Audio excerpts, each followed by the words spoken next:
Hey Libra, Sun, Moon, Rising, and Venus. This is your general tarot reading for the month of February. Because this is a general reading, it may not resonate with everyone in the Libra collective, so take what resonates and leave the rest. You can always check out your Moon and Rising sign videos because sometimes they resonate better. The deck shuffled, Spirit's here, let's get into it. The first card I draw will talk about your present situation. And we have the Seven of Wands. You're currently standing your ground. You may feel like you're being challenged, questioned, or even pushed back by others, but you have the upper hand. The card shows that you're in a strong position, even if it doesn't feel easy. This is a moment where your beliefs, decisions, or boundaries might be tested.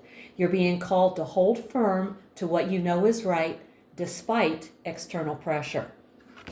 Okay.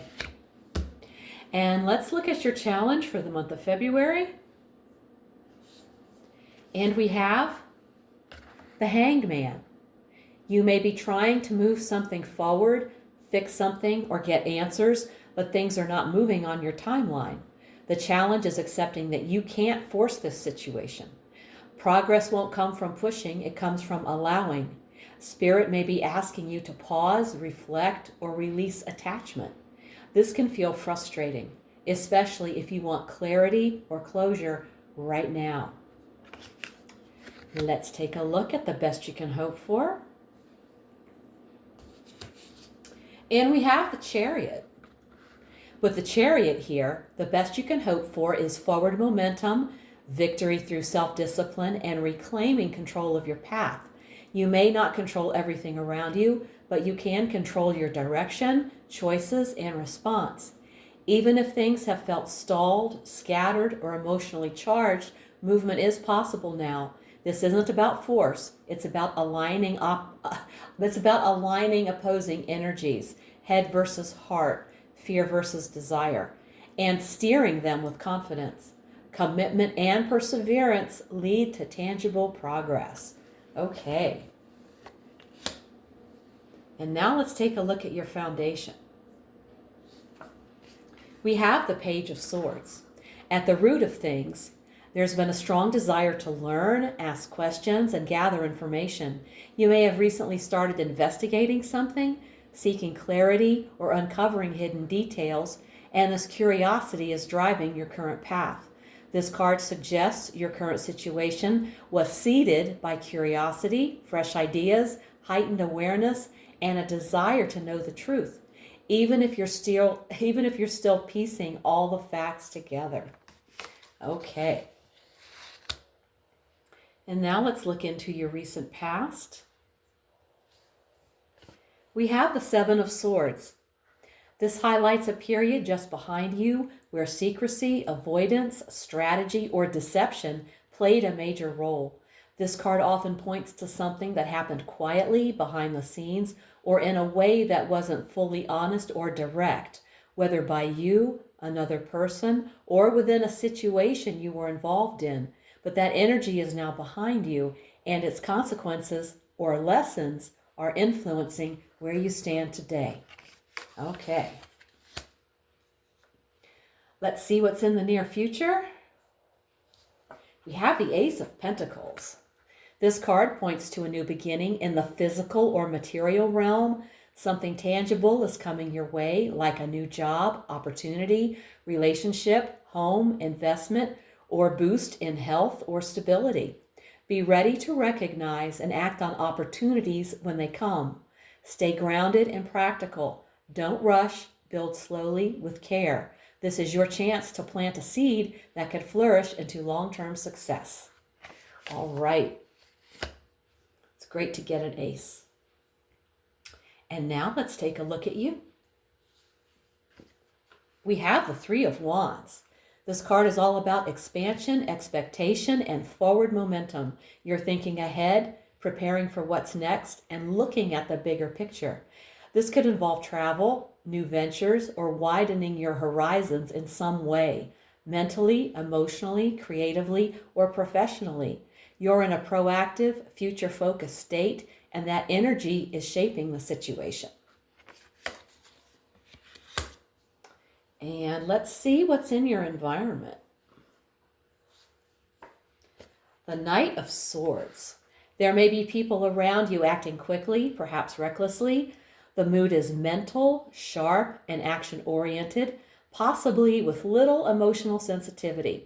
Things may feel like they're moving fast or that others are pressing for answers, clarity, or results.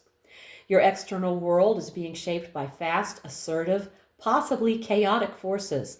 Someone or multiple people may be coming at the situation hard, with strong opinions, urgency, or a mission. And the Knight of Swords is always on a mission. Now let's take a look at your hopes and fears. We have the Emperor. When the Emperor appears in the hopes and fears position, it reveals your mixed feelings about control, structure, authority, and stability. You're yearning for stability, order, and mastery, but you're equally wary of rigidity, domination, or losing flexibility. The challenge is finding balance, embracing structure as a tool for empowerment, not a cage. And now we've arrived at the outcome. We have the Knight of Wands. In the outcome position, the Knight of Wands often indicates that things won't wrap up quietly.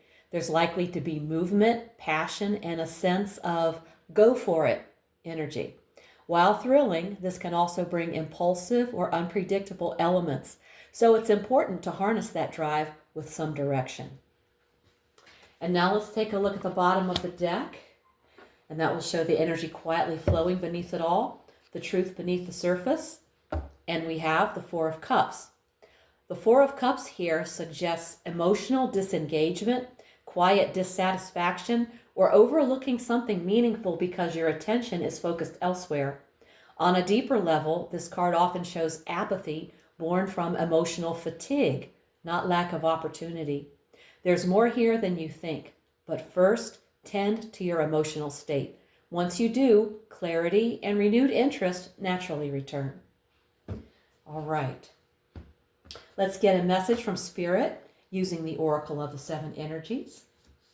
And we have Great Big Love.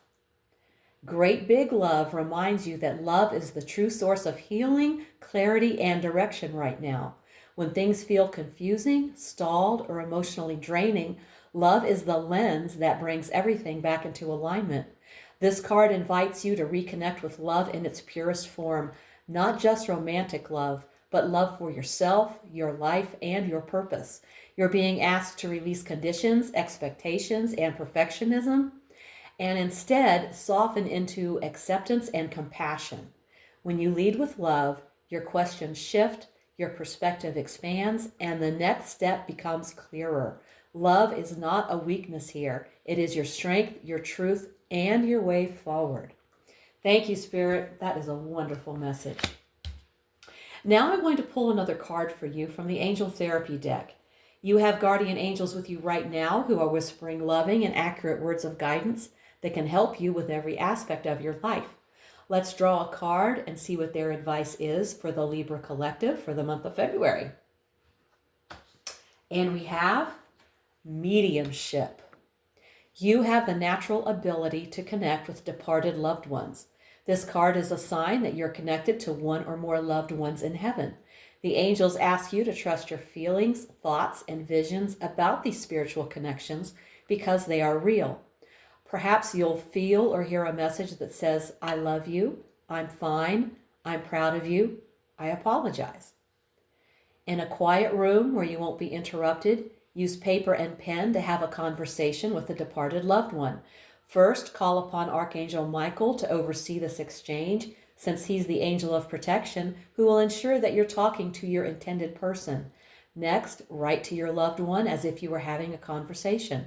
Write down their end of the conversation, which will come to you as a physical or mental impression, combined with visions and words that you hear within your inner ear. Remember to call upon Archangel Michael for any assistance you need. At the end of the conversation, be sure to thank the person and Archangel Michael for the experience. All right. Libra, this month is about standing firm in who you are while learning when to surrender control. You've been navigating pressure, mental noise, and fast-moving energy around you, but beneath it all, there's emotional fatigue asking for your attention. Spirit shows that while external movement is coming, new opportunities, momentum, and passionate action, true alignment begins within. When you pause, tend to your emotional state, and lead with love instead of urgency, everything starts to shift naturally. You don't have to force clarity. You don't have to rush outcome. By choosing self-trust, grounded action, and compassion for yourself and others, you reclaim your power and move forward with confidence. Love is your anchor, your compass, and your protection this month. If this reading hit home, give it a like, subscribe, and let me know in the comments how it's showing up in your life.